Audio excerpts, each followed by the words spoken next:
Hello, DeMatha Nation. My name is Ben Fleri, class of 2011, and current staff member here at DeMatha. Over the past few months, we've interviewed several notable stags to not only showcase the various successes from the school, but to also keep the DeMatha community connected during the pandemic. I'm joined today by fellow staff member Connor Glowacki, Director of Bands Jim Roper, and founder of the music department and Director of Bands Emeritus John Mitchell, who will be helping me conduct today's interview with musician and conductor Peter Bay. Peter Bay is currently the director of the Austin Symphony Orchestra, where he has been since 1998. He's also a music advisor for the Hot Springs Music Festival and the music director of the Big Sky Classical Music Festival Orchestra. Peter has had a long and illustrious career as a conductor and music director. He was previously director and conductor of the Brit Festival Orchestra in Oregon, music director of the Erie Philharmonic and the Annapolis Symphony Orchestra, just to name a select few. And he's also been a guest conductor for over 70 other orchestras around the U.S. Peter graduated from the University of Maryland with a Bachelor of Science degree in 1978 and earned his Master of Science in 1980 from the Peabody Institute in Baltimore. In 1980, Peter was the first prize winner of the Baltimore Orchestra Young Conductors Competition and a prize winner of the 1987 Leopold Stokowski Competition, sponsored by the American Symphony Orchestra. In addition, in 1994, Peter was one of two conductors selected to participate in the Leonard Bernstein American Conductors Program. So with that being said, it's my pleasure to introduce our guest and 1974 DeMatha alum, Mr. Peter Bay. Peter, good afternoon, and thank you so much for joining us today. Before we get started, just want to see how you're doing and kind of, how you've been handling life as a conductor and musician during the pandemic. First, Ben, thank you very much for having me. I'm very flattered to have been asked to do this, and that's so many of you have taken time to tune in. I really owe a huge amount of my career to John Mitchell, and if I may just sort of precede my answer to your question, so that John started the music department. He was, I believe, the third person to come to DeMatha to look it over, basically. And we were a motley crew. I think we were about 10 drummers, a few sax players, 5 trumpeters. I had no instrument with me. And after he eventually got the job and accepted this motley crew, he looked around and saw that no one was going to be playing the flute. So he said, well, that's what you're going to play if you want to be in the band. So it really started with him. He gave me enormous amounts of time coaching me how to conduct. He gave me time to conduct the band. And I will always give him credit for giving me my first gig, which was to be the conductor of the DeMatha pep band.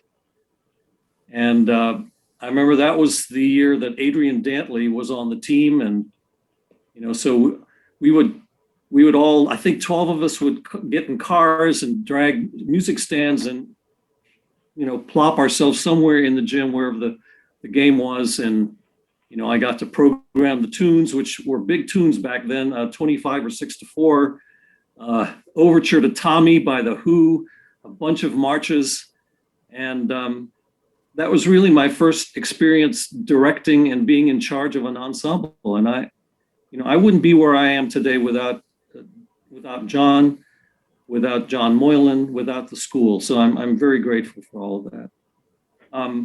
Now to your question, we've been very fortunate here in Austin in that we were able to secure a PPP loan back in September.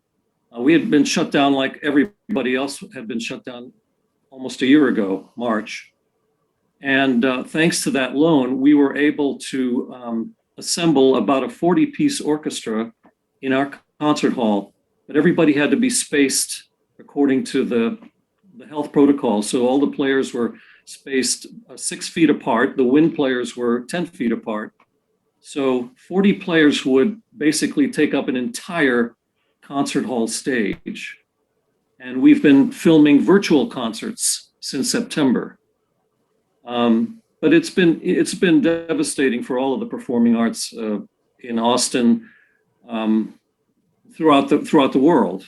Very few of us have been able to perform, and if we've been able to perform, It's either been outside or little chamber ensembles or socially distanced orchestras.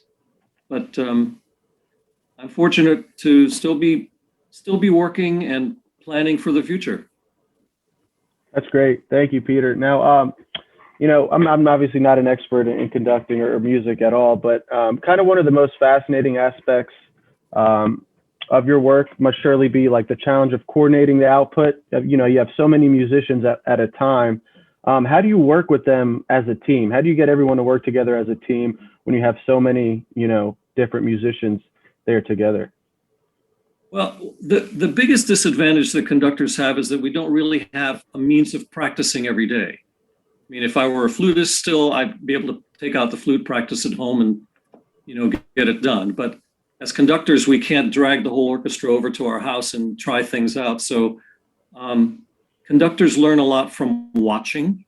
So I learned a lot from watching Mr. Mitchell, how he rehearses his ensembles, the demeanor in which he rehearsed, and just watching conductors throughout my schooling, even after school. I still watch conductors work and try to figure out what they do with their face, their facial expressions, what they do with their hands to communicate, and especially listen to rehearsals.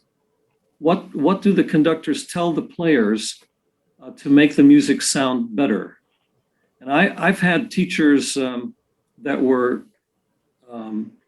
positive and encouraging. I've had teachers who were very difficult and cantankerous. And I've learned from all of them what works, what doesn't work. And my teacher at the University of Maryland, whose name is William Hudson, he told me, don't ever forget that you may be the conductor, but you don't make any sound. The musicians make all the sounds. They're the ones that excite the audience with their music making. So just don't act like a jerk. Treat your musicians with respect. They all are trained professionally. They all have opinions about how the music should go. So, but it's kind of like, I feel like I'm a coach of an athletic team. The coach doesn't shoot the 3-pointers. The coach doesn't run the touchdowns in. We try to get everybody on the same page. And then if we get everybody on the same page and can inspire them somehow, then the product is good. So I put a lot of trust in the players, and I don't treat them disrespectfully, and sometimes with a sense of humor. That always helps because there's a lot of pressure to play perfectly. So all of those factors combined, that's how I try to get work done. Peter, thanks again for joining us. Of course. Throughout your illustrious career in music and as a conductor, do you have a favorite piece of music that you've worked on throughout the past years, or one that you like to keep coming back to with your music ensembles? Connor, that's probably one of the most asked questions I get, and it's very difficult to pick a favorite piece. It's usually the piece that's on my desk at the time I'm preparing. But there is a piece of music that means a lot to me personally, and it's a work by Leonard Bernstein. It's called Mass, and this is the piece that Jackie Onassis commissioned from Bernstein to open the Kennedy Center back in 1971. And I managed to grab a ticket for the third performance of Mass. So this is September of 71. And Bernstein was my hero. He was the reason I became a conductor. And so to be there to witness that piece and the extraordinary, it's a staged piece. It's not a mass like a concert work. It's a theatrical piece. It required singers, dancers, orchestra, marching band. It's a 3-ring circus of a piece. But that piece made such an impression on me that I dreamt one day I would maybe have a chance to conduct a staged performance of the Bernstein Mass. So a few years ago, it was the centennial of Bernstein's birth. I managed, along with my wife, to raise $1 million to put on 2 staged performances of the Bernstein Mass with a cast of about 350 people. And I was honored that two of Bernstein's kids came to the performance, and they said they were very happy to have been there, and they wished their father had seen it. And that behind me, I have an email framed from Jamie Bernstein talking about the performances. So I think that's the one piece that's meant a lot to me personally. And it, of course, has ties to DC and all of that. Peter, you talked about, your first conducting gig was with the DeMatha Pep Band, and I realized that every gig after that probably has been disappointing and a letdown after conducting. Oh, no. But when you've conducted a lot of different orchestras, but obviously the National Symphony Orchestra is one of those real top tier orchestras in the world. What was it like the very first time you stepped on the podium in front of this group, and you're looking at this group and you're conducting them for the first time? What thoughts were going through your head? Don't screw up. Please don't screw up. I was very, very nervous, as you can imagine. This is the orchestra. This is the first orchestra that I saw as a kid. So I went to school in Washington, D.C., elementary school, and we were bused to Constitution Hall every year to watch kids' concerts there. So that was the orchestra that I grew up with, and it's my hometown orchestra. So when I got invited to conduct them, I was extremely nervous about the whole thing. I don't know what I said to myself just to try to calm down. I tried not to say anything stupid. Again, just concentrate on rehearsing the music. I think I had just a few rehearsals to put the program together. So, but they were extremely nice, and that made me feel a whole lot more comfortable. But I always have a little bit of nervousness or anxiety the first time I get in front of any orchestra I've never worked with for the first time. It just takes about 5 minutes, and then the music kicks in, and I'm more concerned about that. But it's very intimidating to stand in front of an orchestra of that level, and especially, the orchestra I admired as a kid. Peter, I guess it's my turn. Okay. By the way, it's really, really great to see you, and thanks for taking your time to do this. This brings back so many fond memories to me because we arrived at DeMatha at the same time. Right. I started my career there in 1970, and you were a freshman in the fall of 1970. And I remember you signed up for band, but you didn't play an instrument that we could use in the band, which you mentioned a few minutes ago. I do know that you played piano very well, and you had more than any freshman I had ever have encountered knowledge of music already. I think you had some professional gigs, maybe already on. Did you conduct or play organ downtown or something for? Well, my first musical experience was I sang in the boys and men's choir at St. Matthew's Cathedral downtown. I don't know if there still is a boys and men's choir there, but all the boys, I went to a school called Calvert School, and that was the school that was associated with St. Matthew's Cathedral. When I graduated from there to come to DeMatha, the school closed.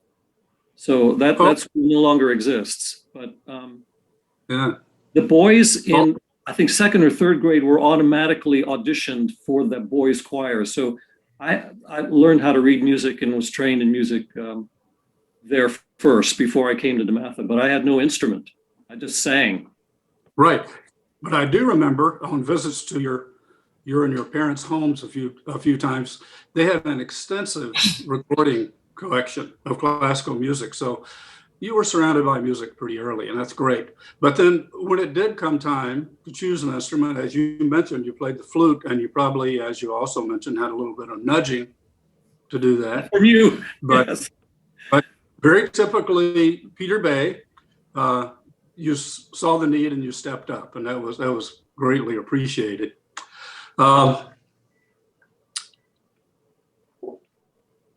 You were one of, I don't know if we had 2 or 3 freshmen that year, but you were obviously there for all 4 years.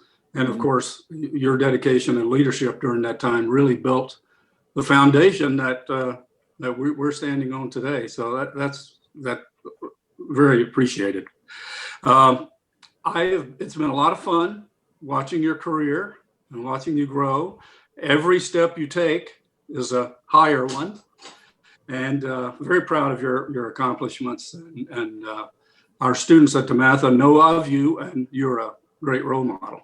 Thank you. So in 1970, here you are, freshman at DeMatha, a beginner on an instrument, and today you stand in front of world-class musicians conducting some of the most elite orchestras in the world. And you're a part of a fraternity, being a conductor, that's so elite and so respected. So I congratulate you on that. Sure you do. Thank you. Now that brings up my question, and you've answered it just a little bit, but at which point, because there's so many directions you can go in music as a professional musician, at what point did you decide, this is it, this is what I want to do? Was it a conscious decision to pursue conducting, or is it something that just evolved? That's a great question. You were right that I come from a family of non-musicians. My father, as I mentioned earlier, was from the Philippines. He was trained as a lawyer, and he was a consul for the Philippine embassy in downtown Washington. My mother's from Switzerland. She was trained as an au pair and a nurse and a nanny. But there's no one, even in the very distant relative family tree, that was a musician. But I have to credit my father, who was he was into stereo equipment at that time, and when I was born, so that we always had very nice speakers and a turntable and all of that. And so when he got home from work, the first thing he did was turn on the stereo and play records all the time. So I think by osmosis, I just picked up a love for music. But he was very much against my making a career in music. He thought it was foolish. He thought that I would starve. And Sounds familiar. Yep. And but I had gotten the conducting bug from watching Leonard Bernstein on television, because he used to be on CBS at least 3 or 4 times a year conducting the New York Philharmonic in young people's concerts. So even though my father sort of got music in my head many hours a day, was watching Bernstein on TV that clicked. And I thought as a 9-year-old, that's what I wanted to do. But it's hard for a 9-year-old to get a job as a conductor. So I had to sort of just put that in the back of my mind. But music was the career I wanted to pursue since that age. And I had this great training as a choir singer at St. Matthew's. When I came to DeMatha, you mentioned I had no instrument. So I was way behind my classmates who had already learned an instrument starting in elementary school, middle school, or junior high. So I had to catch up fast, because they were all playing at skill levels much better than I. But it was always in my brain that I really wanted to be a conductor. You inspired me to continue on that path. But again, my father telling me that it was foolish, I thought, okay, here's what I'll do. I'll get a Bachelor of Music Ed degree at Maryland, so at least I could conduct a high school band or orchestra and be very happy with that. So I got that degree, but still was pining away to conduct professional orchestras, and that's why I went to Peabody, and somehow, some way, I was able to carve a career in this, and I'm still in it. And it's hard to believe, but I had great teachers along the way, and you are at the top of that list of inspiring teachers. I had great teachers at DeMatha all the way through those 4 years, but you're the top. Thank you, John, and thank you, Peter, for that. Those are some great stories. So we now like to open the floor to the audience to ask Peter some questions. Again, if you have a question, just please indicate it in the chat bar, and then you can unmute your mic and ask the question yourself. Just introduce yourself and just say the year you graduated from DeMatha. So we do have a question. I'll start here from James Kent. So James Kent, if you want to unmute your mic and ask Peter a question. Hey, Hi, James. hey, how's it going? Hey, Peter, what would you say, in your career when you were, first studying to be a conductor, what would you say gave you your break that, kind of transferred you from that kind of student conducting to becoming a, professional conductor? I don't know that there was one event. It was a series of very fortunate events that happened. Again, I credit my experience at DeMatha as a very, very important step along the way. While I was at Maryland, the assistant band director there, a guy named Fred Morden, was also the conductor of the Prince George's County Senior Youth Orchestra. And so I pestered the hell out of him to give me some sort of job with the youth orchestra. I could be the librarian, I could set up the chairs.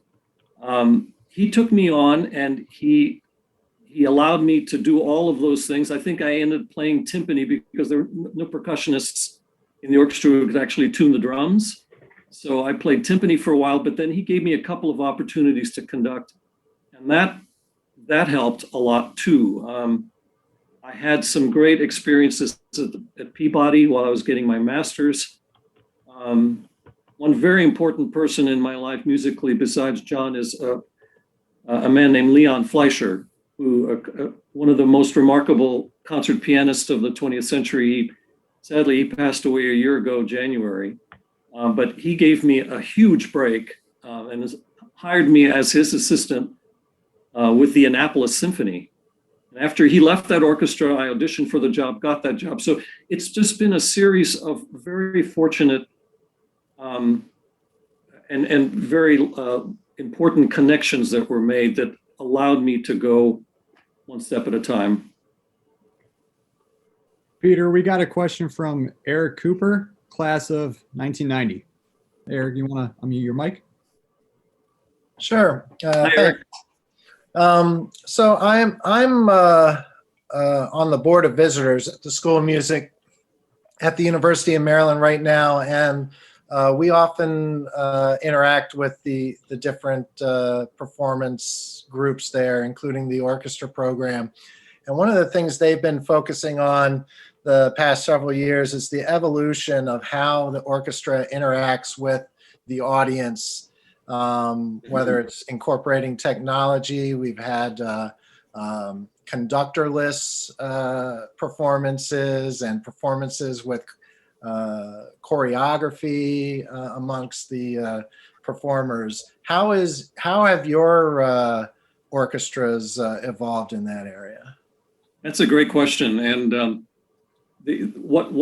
one positive thing that has come out of this COVID crisis is that it's forced us to think about other ways in which we can still be a viable force in the city. But I think what the Austin Symphony has tried to do is to play lots of smaller concerts throughout the community. We're trying to do away with this stereotype of orchestras being just for elite people, of patrons and things like that. That we're citizens of the city. We buy groceries just like everybody else. We're a very important part of town. And so we reach out to the communities. We play little concerts here and there.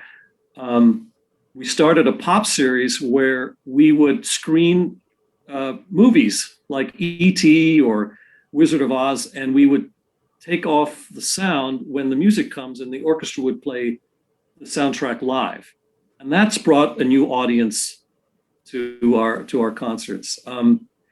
We've not only been focusing on these virtual concerts and giving them to school children to watch, we're also trying to make our concerts more diverse, including more composers of Hispanic backgrounds, African-American backgrounds, women composers, living composers, trying again to be more relevant to our city. And we have a very wide array of ethnicities here in Austin. And we're trying to make the orchestra relevant to all communities. Thank you, Eric. Next question for Peter. We have Matthew Ober, class of 2018. Matthew, if you want to unmute your mic. Thank you. Speaking of the University of Maryland, I'm currently a third year. I play the flute. I'm a music Oh, great. student. Good luck. Good luck. Thank you. I appreciate it.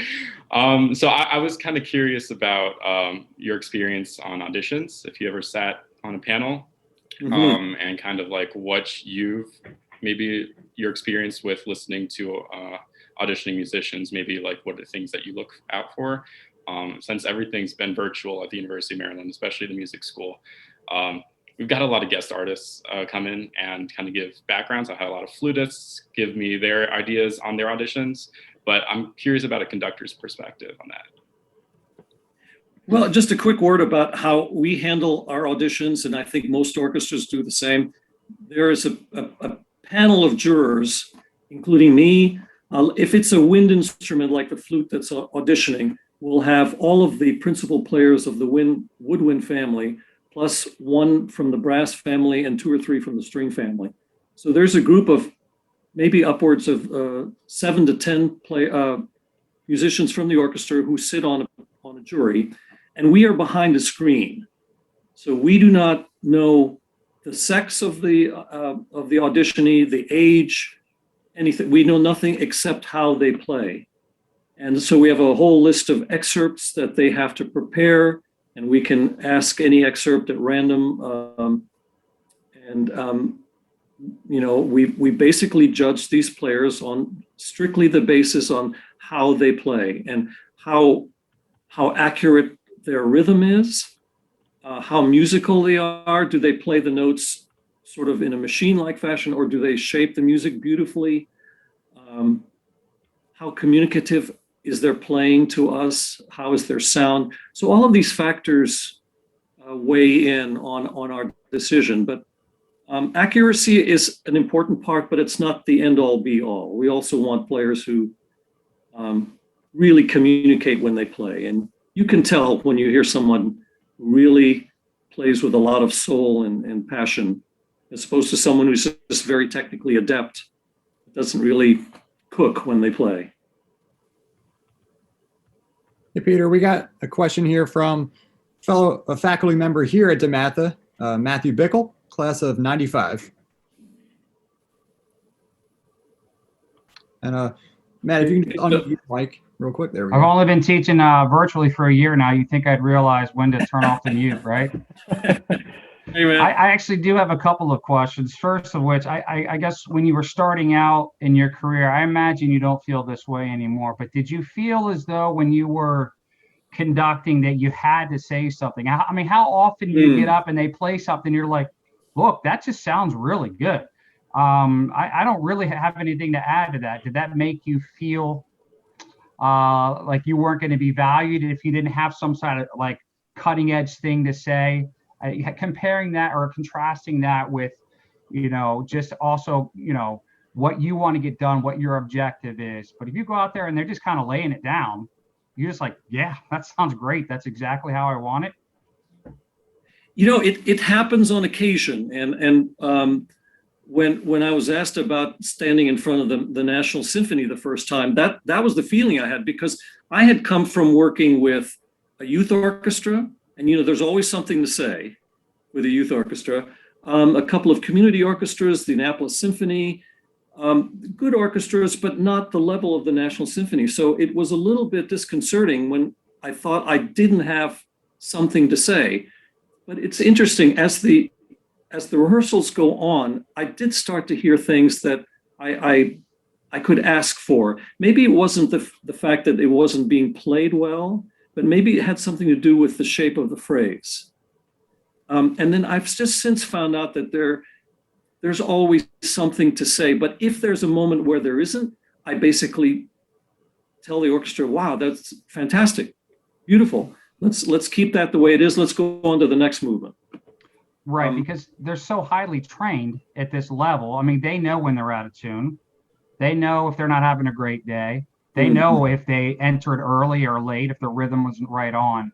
And I imagine that's so much of what you have to do. But now that you've been so established, but you don't have to worry about it but as much. But it's the rapport, it's the respect of you as the conductor, and these musicians have dedicated their whole lives and have maybe they played Mahler 15 times already, but it's like I imagine it's got to be a mutual respect. I think respect may be there, but I think it's trust. That's probably the most important thing. I trust the players, and they trust me because I try not to ever show up to a rehearsal unprepared. I feel like I've done my homework, but sometimes in the course of the rehearsal, I'll hear the oboist play a phrase in a different way than I had planned, and so I said, well, I prefer that actually.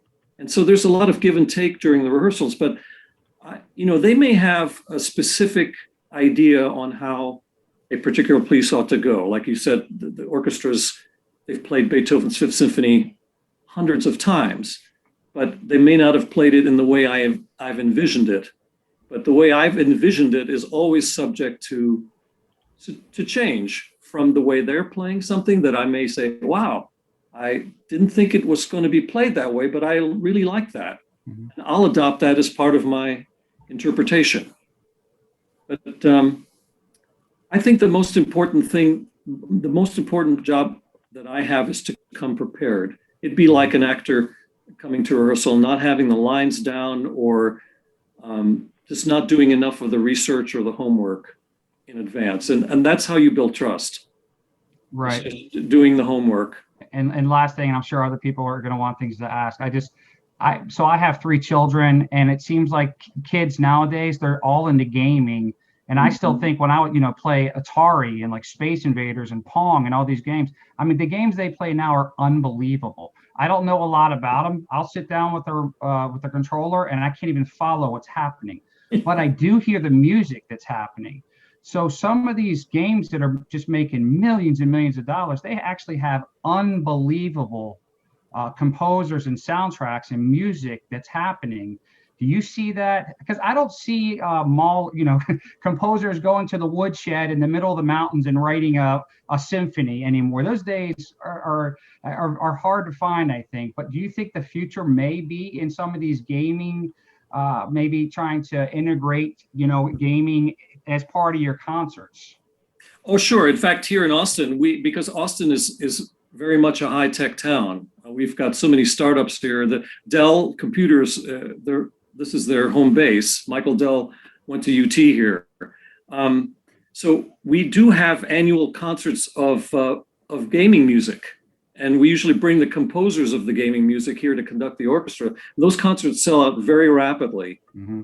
That's a new phase of music that's grown over the last 20 or so years. And a lot of composers are dedicating their careers to writing gaming music. But there are still composers who are writing concert music. A lot of the gaming composers end up going into the film music realm. But I think there are still plenty of people up in the mountains writing concert music. It's very difficult to get their music played. Very, very difficult. But again, you as composers, you kind of rely on making connections with conductors and with orchestras to make those opportunities happen. But it's hard enough to try to get a job as a conductor, because for 100-piece orchestras, only 1, maybe 2 conductors. But for a composer, it's even harder. Great. Thank you, Matt, for those great questions. Thank you, Peter. Peter, I want to ask you a question. So it's kind of a 2-part question, but so I'm curious what the most rewarding thing about being a conductor is, and then kind of on the flip side, perhaps the most challenging part. Well, the answer to both questions is the same. The most challenging part is trying to figure out what the piece of music is about. What is the composer trying to say? And for the most part, they are unavailable to answer my questions. I can't call Beethoven up and say, I don't really understand these 8 bars. Can you explain it to me? So I think the most challenging thing is to develop an interpretation of just the black notes that are on the paper. And then the second part of that is, how am I going to get the orchestra to play the music the way I envision it?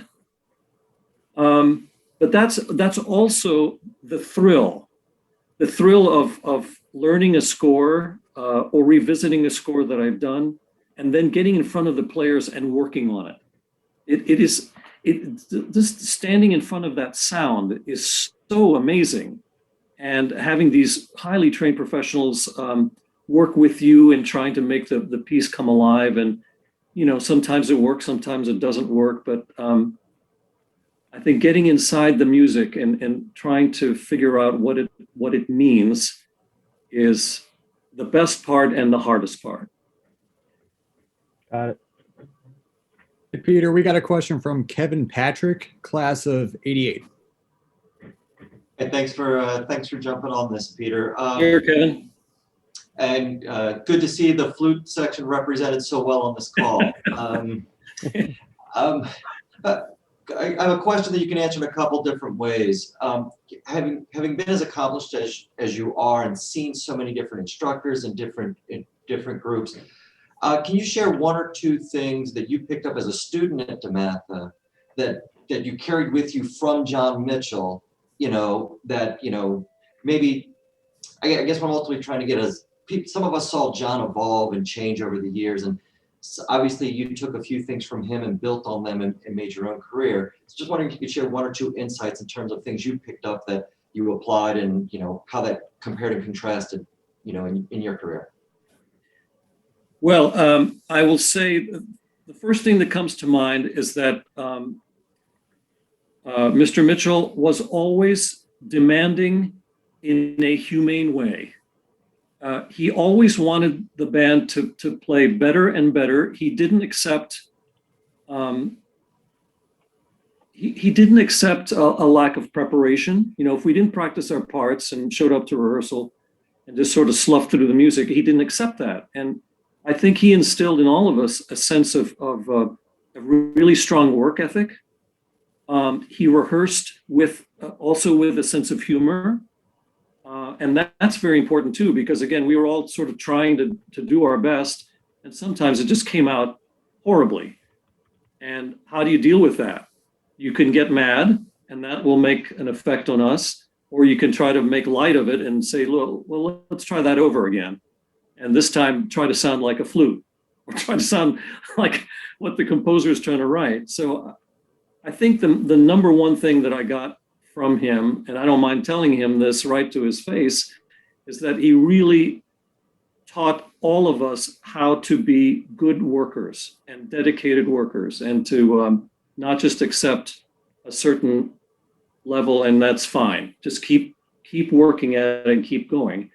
I mean, if I think about this, I remember so clearly, and I'm happy to see John Zulli on this. John was for a long time the only oboist in the wind ensemble, and for the first concert that we played warm-up pieces in one of the instructional books. I don't remember the name of the book, but there were some sort of Bach chorales that the band would warm up with. But we were so underdeveloped that we used these warm-ups as part of our first concert, and from that moment to what has been built over this time is just extraordinary. He definitely built something from nothing. And that in itself is a prime example of what we've all learned. Just keep building, keep moving forward, and good things happen. And the DeMatha music department is a prime example of that. And I would have to say for the other teachers too, I have fond memories of a lot of the other teachers, Joe Carroll and Buck Offit. They all demanded a certain level of work from us.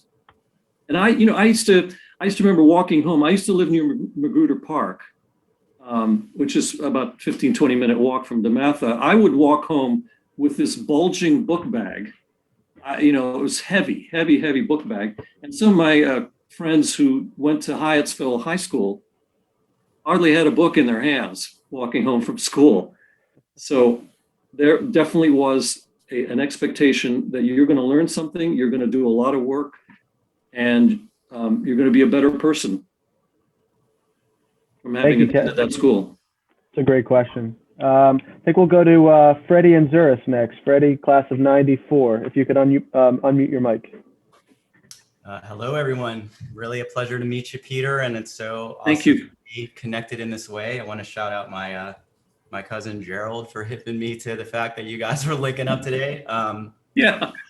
So, one of the questions I have was oftentimes when I think about my time at DeMatha in the music program and how it relates to the things that I'm doing now. I definitely owe a tremendous debt to like the things that I learned throughout the program. And it's amazing to see someone like you come out of that program and do so great things. Oftentimes when I think about why is DeMatha always winning? How come we have like a great music program every year? We're always winning. And, I would like to think that a lot of that is attributed to, shout out Mr. Mitchell and John Roper, James Roper, to like basically be sensitive to the individuals in that particular collection of people that year and pairing a piece that complements the strengths of that particular collection of people, right?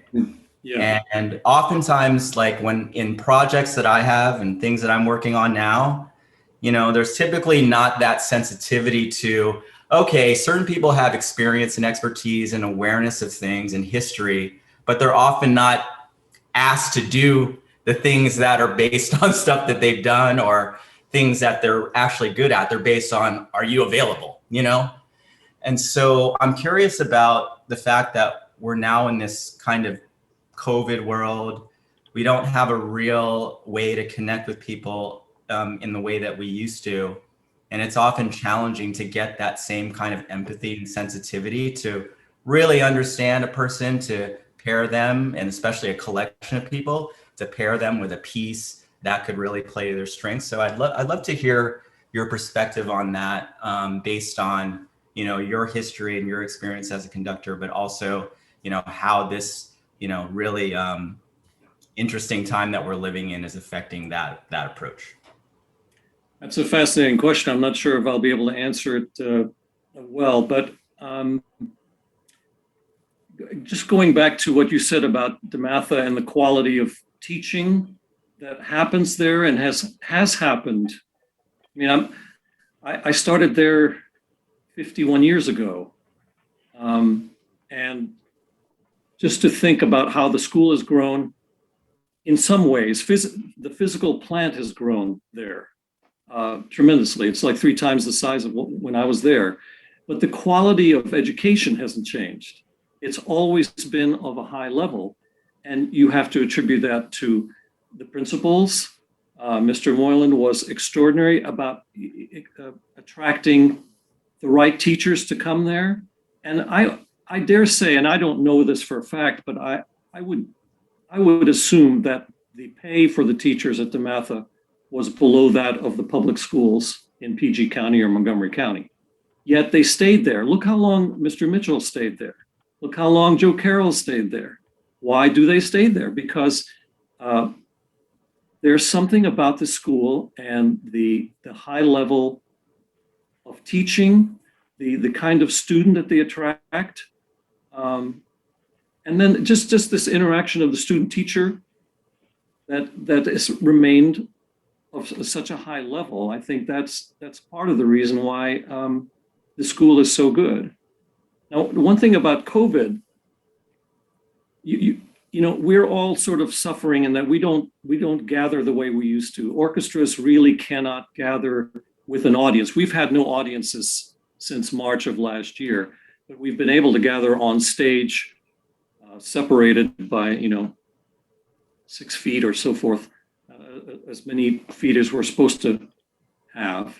But we can't play to an audience, so we can't really relate in the way we used to. But this format that we're in today, I wouldn't have thought about a year ago, and that we're all connecting now in a way I never thought. I'm seeing classmates of mine, my friend Dave Cianella down there, John Zulli, people I haven't seen in years. We're finally connecting again, and I'm not on Facebook, so I don't connect that way. But to be able to see all of you It's creating something that we had to create from nothing. COVID separated all of us, and thanks to these Zoom meetings and Ben, for you organizing this has been an extraordinary way for all of us to reconnect in a way we couldn't otherwise, unless we all came to every reunion, and that's not always possible. I don't know if that answered your question. I rambled a little bit, but your question was much better than my answer. So Peter, can you kind of, talking about DeMatha, can you talk about a favorite memory that you had during, favorite experience that you had while at the school, and talk about some of your favorite teachers that you've had?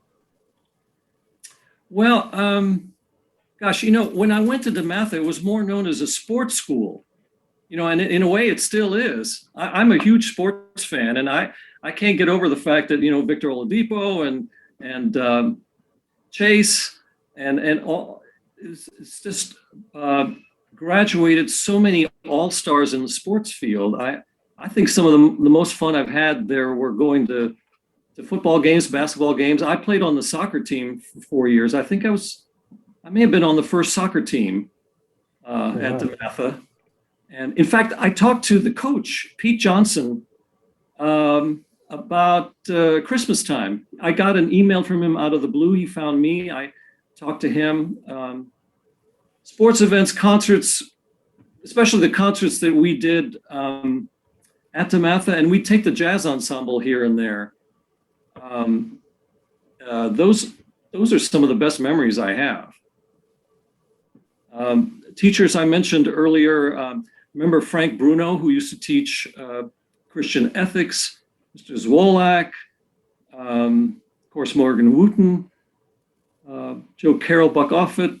Mr. Cullen is someone I also remember. Mike Cullen taught French, but he was also a classically trained pianist. And I don't know that many of the students knew that. So sometimes after school, he'd go down to the antler room where there was a sort of a beat up upright piano, and he'd sit there and play very difficult Chopin pieces. Mike Cullen was a great teacher and a wonderful man. And I remember staying in touch with him a little bit before he passed away. I know I'm leaving out a number of very important people there, and I apologize, but well, Brother Damien was there when I was there. He's Father Damien now, of course, but he kept an eye on all the boys there at school. Peter, I didn't know you played soccer. I'm one of the soccer coaches here at DeMatha, but Are you really? I'm starting to hear in the chat here, word around town is that you were a really good soccer player. So I did not know. That's awesome. That's great. Not true. Not true. I played right wing, and I was able to cross the ball so that others could score. Hey, that's the job of a winger right there. That's awesome. But that was great fun too, and that's the only sport I was coordinated to play. I'm not built for basketball, football, or any other sport. But soccer, you can kick a ball around, and that was fun. Exactly. I don't know if John Mitchell, do you have one more question? If not, we'll conclude here. John? Well, I'll ask Peter a question, and I get a lot. I've had people come up to me and say, after a concert, and say, this is the first concert I've ever gone to where there was a conductor. And it puzzled me for a while. And then I realized, most of the concerts they go to are, different kinds of music. So I always get the question of, there's a big mystery what a conductor does. And of course, we all, and you have talked about that already, but just what's your real short answer when someone asks you, what does the conductor do? Well, again, I think in simplest terms, I come back to the coach analogy. We try to get the players all on the same page as to how we're going to play. And then we make the decisions, and then the players do their thing. I think primarily a conductor's job is to by the use of the stick in one hand and the other hand is sort of a way of communicating, and also facial expressions communicate what we think the piece of music is supposed to do, how fast it's supposed to go, how loud or soft, how it's to be phrased. And by that, I mean, for example, if you're an actor and you're supposed to say to be or not to be, do you say to be or not to be, or to be or not to be? There are many different ways you can deliver that line, but somebody has to decide. The actor has to decide. That's what I do. I have to decide all of these factors that are in the music. So I just feel like I'm mostly a coach, and I communicate through sign language, the patterns with the stick, and also just communicating with face and hands. Yeah, I think some people just see the back of the conductor and the waving of the hands, and right. It's simple. Well, look, I could teach all of you how to conduct something in 4 beats to a bar or 3 beats to a bar in a minute. It's all the other stuff that's hard. Interpreting the music, getting the players to do what you want them to do, even though they're all trained and they all have their own opinions about how something goes. There's some psychology involved, but again, it's very much like a coach. Absolutely. Thank you. Thank you. Thank you. So before I get to my conclusion, got to put my advancement office hat on here. We would like, as we conclude, to ask for your support for the Fund for DeMatha, which went out in the mail in October. It's critical to the school and supports our ongoing mission of educating faith-filled gentlemen and scholars. You can always give online at www.dematha.org or by mail. So with that, again, Peter, thank you so much for joining us today. And thank you to everyone, John Mitchell, James Roper, for helping to moderate, and everyone who's asked those terrific questions. It was a lot of fun. And Peter, it was a real pleasure getting to chat with you and listening to all your great stories and insights that you were able to share. And I know you had a busy schedule, so I appreciate the time you took out. And then if you're ever, nearby DeMatha, we'd love for you to stop by campus, say hello. We'd love to have you here. So I'd love to. And thanks to all of you for taking time, and especially classmates. I'm really flattered and honored to have been here. Thank you. Thank you so much, Peter. Stay safe. Okay, go Stags. Go Stags. Thanks, yes, sir. a lot. Get in touch. Thanks. Thank you, guys. Bye now.